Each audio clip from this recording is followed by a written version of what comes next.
Hey guys, I just wanted to let you know that this video related to topics on The Legend of Zelda was made without me seeing any of the leaked art book for Tears of the Kingdom. I made a video going further in detail on this, link in the description below. Now, on with this video.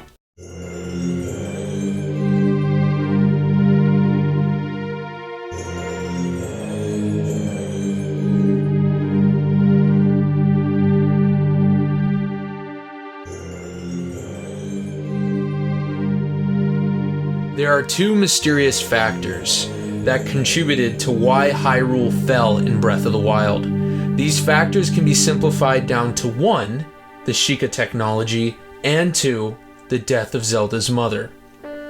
Even in Age of Calamity's success of defending Hyrule, these factors, the death and the technology, still create difficult obstacles for Link, Zelda, and the other heroes.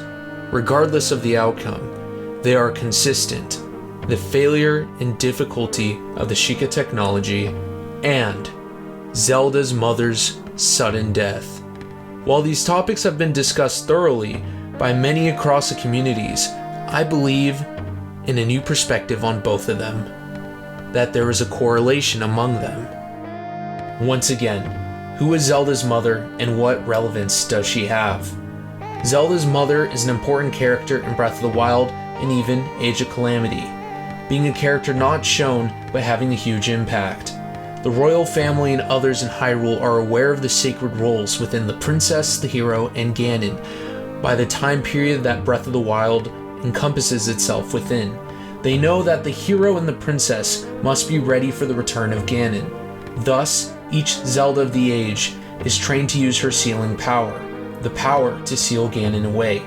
It can be inferred that for generations, each Zelda was prepared since at least 10,000 years ago. However, the Zelda of Breath of the Wild had an immense difficulty. She lost her mother, her teacher, 1 year before her training was supposed to begin when she was 6. Her mother's death was sudden and isn't elaborated further than that by any other character. I discussed in my previous videos how many outcomes within the story could have altered had she survived, even assuming a possibility that she was supposed to survive.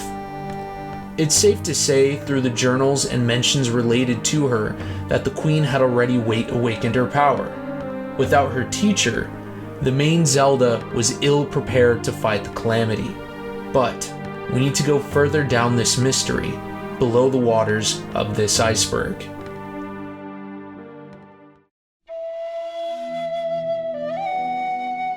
So, why was this specific Zelda so important? I am referring to Zelda's mother.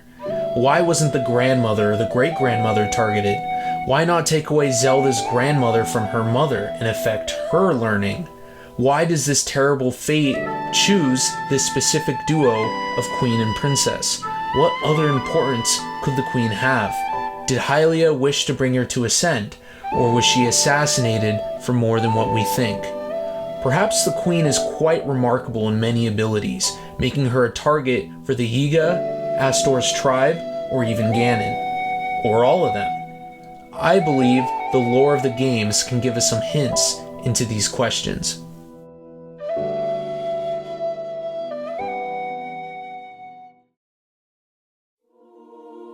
Let's start with the Sheikah. The Sheikah have always been close to the royal family throughout the series. In some games, Impa serves as a retainer, guardian, or housemaid to Zelda. And in Breath of the Wild, there is a Sheikah poet who taught Cass all the songs and history of those songs that originate from the history of Hyrule. That poet is also believed to have some sort of infatuation with Zelda the princess. It's a shame we never saw that character physically, but it just goes to show that there were many Sheikah close to the royal family other than just Impa. We also can't forget the excavation of the Guardians, Divine Beasts, and other associated technology that was done by their work. But what does this have to do with Zelda's mother?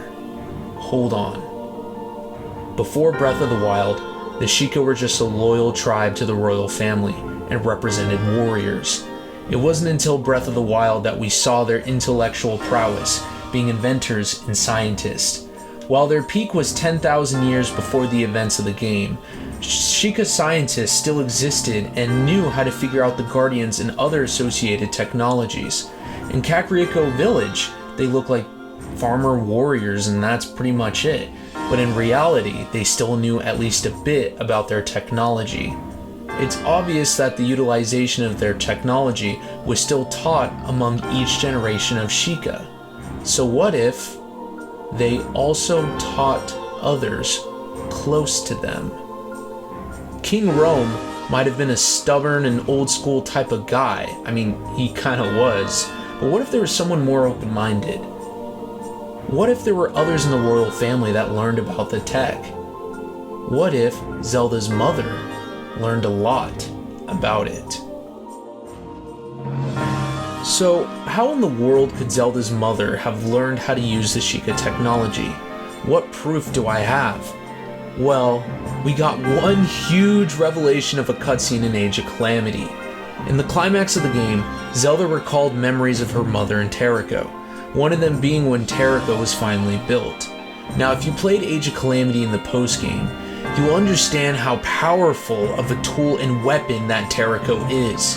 This robot is not only a fighter with several powers from other Guardians having many blades and lasers, but also a powerful time traveler. Remember what Sidon said? When it happened, I could faintly hear a voice calling to me.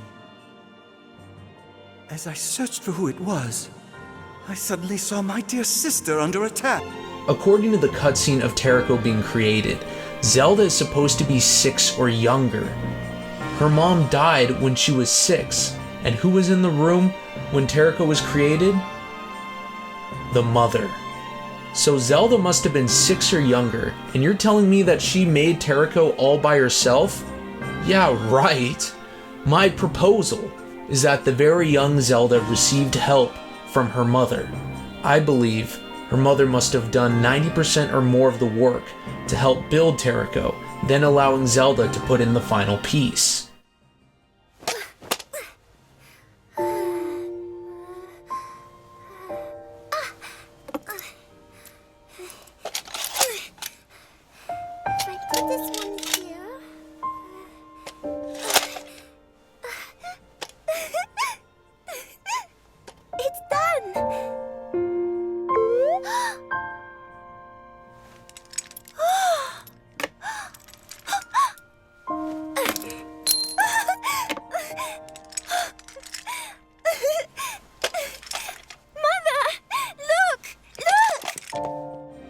This alone makes the Queen familiar with Sheikah Technology.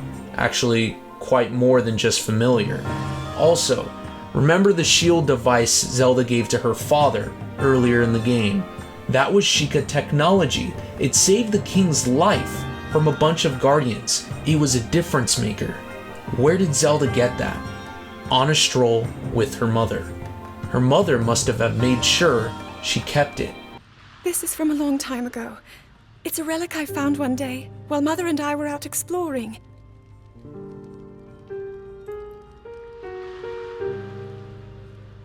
Mother and I, we discussed it at some length together. It seemed special, like it might hold hidden powers. This is big, guys. This is big. If you're still not getting it, I'm saying Zelda's mother, the late Queen of Hyrule, is also a Sheikah engineer or scientist at least.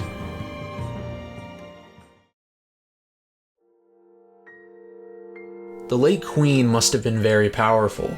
I previously discussed that she must have had her sealing power ready, and now she was also taught by the Sheikah on how to utilize the technology. With both the Guardians and other Sheikah tech out of control during the Great Calamity, who could have stopped them? Absolutely.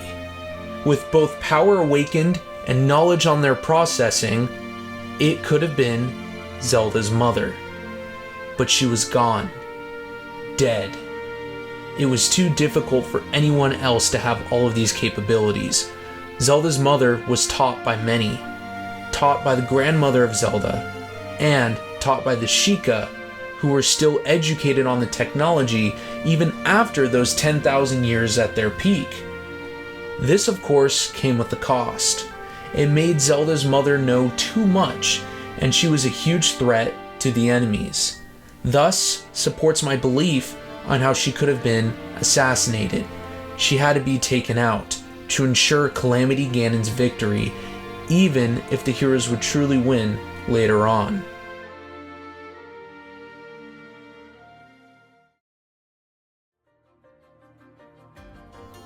A couple of final points. It was theorized that Zelda's mother had a connection to the fortune teller.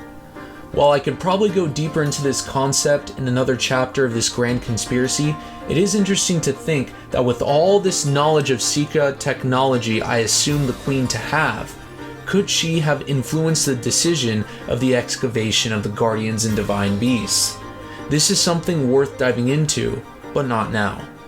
And finally, was she so smart that she created Tarika with the functionality to help against the Calamity in case her daughter would fail to awaken her power, thinking ahead? Well, these are questions to think on as I prepare the next chapter of this mini-series that is altogether the grand conspiracy behind Zelda's mother. Thank you all for watching this video. And don't forget that the first 2 chapters of this mini-series of theories are already up on my channel. I will link to both of those here and in the description. I have other theory videos too, including a theory on a new villain in Tears of the Kingdom, and theories on possible dungeons in Tears of the Kingdom, some of those being shorts as well, so I mean if you got a second you can watch those. So be sure to check those all out. I'll link all of them below in the description. Anyway guys, thank you. Have a blessed day, and peace out. Skylink Shock, out.